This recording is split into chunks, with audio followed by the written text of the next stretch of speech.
ছোটবেলায় নাকি স্বর্ণের চামচ মুখে দিয়ে জন্ম নেয় এরকম একটা প্রবাদ আছে, কিন্তু আজকে আছেন আমরা মামা বাড়ি এসে স্বর্ণের চামচে লেবুর রস। তো আমি আপনাদের সঙ্গে গ্রামীণভাবে খুবই সহজেই গ্রামীণ পরিবেশে আপনাদের সঙ্গে খুব সহজ একটি রেসিপি শেয়ার করলাম। আশা করি ভালো লেগেছে। ভালো লেগে থাকলে অবশ্যই লাইক কমেন্ট শেয়ার করে সঙ্গে থাকবেন। আসসালামু আলাইকুম, ওয়েলকাম টু মুক্তি রান্নাঘর। আজকে আমি মুক্তি রান্নাঘর পেজ থেকে আপনাদের সঙ্গে শেয়ার করব গ্রামীণ পরিবেশে একটা রান্না। তো যাই হোক, আজকে ওই দেখেন আমার একটা হাঁস, আজকে হাঁসটা হাটে থেকে আনা হয়েছিল।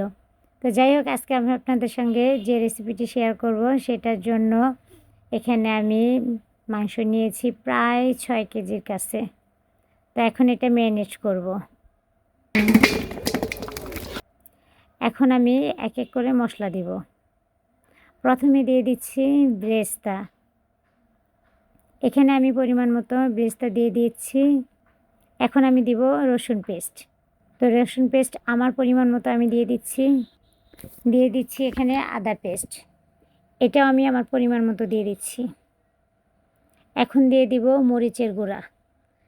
ঝালটা একটু বেশি দিব, কারণ সবাই যেহেতু খাবো, ঝাল ঝাল খেতে অনেক ভাল লাগে। এখন দিয়ে দিচ্ছি হলুদের গুঁড়া। এখন দিয়ে দিব ধনিয়া গুঁড়া।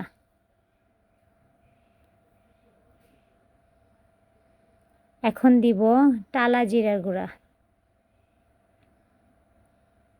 এখন দিব স্বাদ মতো লবণ।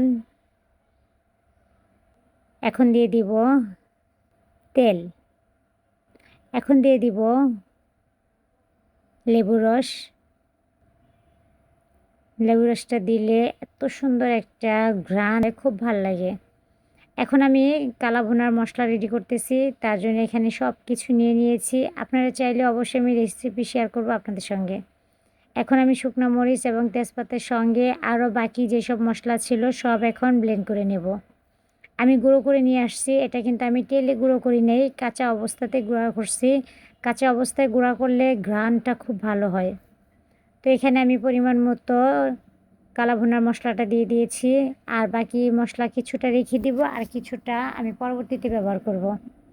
হাঁসটা কত সুন্দর দাঁড়িয়ে আছে এক পা তুলে, আর এই যে আকাশের রংটা অনেক সুন্দর, মেঘলা মেঘলা, ভাল লাগতেছে। আর এখন আপনার ভাইয়াকে দিয়ে আমি মশলাটা খুব ভালোভাবে মেখে নিচ্ছি। আপনার ভাইয়া খুব ভালো করে মশলাটা মেখে দিচ্ছে। যখন আমি অনেক মাংস ব্যবহার করি, যখন হাতে মাখা কোনো রেসিপি শেয়ার করি বা কোনো হাতে মাখা রান্না করি, তখন আপনার ভাইয়াকে এই কাজটা আমি করাই। তো খুব ভালো করে কিন্তু আপনার ভাইয়া আমাকে মশলা মেখে দিয়েছে, তাই চলে আসছি রান্না করতে। একটি ফ্রাই প্যানে পরিমাণ মতো তেল দিয়ে এখানে আমি পেঁয়াজ কুচি দিয়ে দিয়েছি, হালকা ব্রাউন করে ভেজে নেব। আস্তে আস্তে কালারটা কিন্তু চেঞ্জ হয়ে আসতেছে। এখন আমি এখানে দিয়ে দিব 1 টেবিল চামচ চিনি। চিনিটা দিলে কালাবোনার কালারটা অনেক ভালো হয় আর খুব সুন্দর একটা ফ্লেভার আসে। ম্যারিনেট করা মাংসগুলো দিয়ে দিচ্ছি। তো সবগুলো মাংস দেওয়া হয়ে গেছে। এখন যে ডিশে বা যে বলে আমি এটা ম্যারিনেট করেছিলাম, সেখান থেকে 1 কাপ পানি দিয়ে মশলাটা ধুয়ে দিয়ে দিয়েছি। এখানে আমি কোনো প্রকার পানি ব্যবহার করব না। এটা এখন আস্তে আস্তে আমি ভালোভাবে 2 মিনিটের মতো নেড়ে চেড়ে নেব। তো 2 মিনিট নেড়ে চেড়ে তারপর আমি কিন্তু ঢাকনা দিয়ে রান্না করব। আর এই 2 মিনিট আমি ঢাকনা দিব না, জাস্ট উল্টিয়ে পাল্টিয়ে আমি নেড়ে চেড়ে এটাকে ভালো করে মিক্স করে নেব।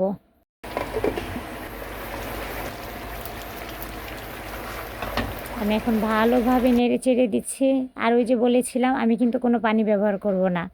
মশলা ধোয়া যে 1 কাপ পানি দিয়েছিলাম, ওটাতে এখন আমি আস্তে আস্তে মাংসটা খুব ভালো করে কষিয়ে নেব।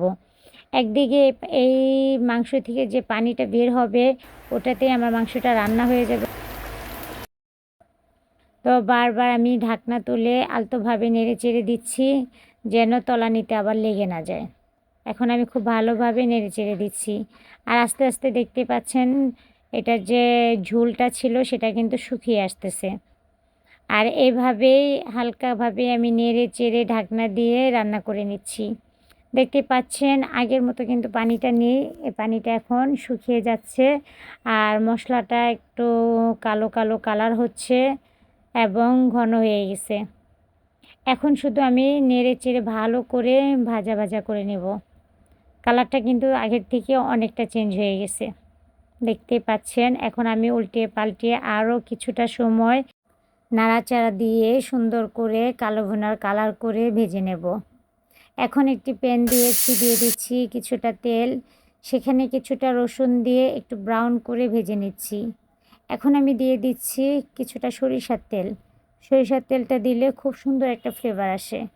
এখন আমি ভালোভাবে মাংসের উপরে বাগারটা ঢেলে দিয়েছি। উল্টে পাল্টে এখন আমি মিক্স করে নেব। এই যে আমি যে লাস্টে সরিষার তেলটা দিয়েছি, এটা দিলে কিন্তু কালো ভুনায় অনেক সুন্দর একটা ফ্লেভার আসে, খুবই ভালো লাগে, এই ঘ্রাণটা অনেক ভালো লাগে। এখন আমি খুব ভালো করে উল্টে পাল্টে মিক্স করে নিচ্ছি। আর দেখেন কালো ভুনার কালারটা কিন্তু একদম চলে আসছে। এখন শুধু কিছুটা সময় রেখে ভাজা ভাজা করার পালা।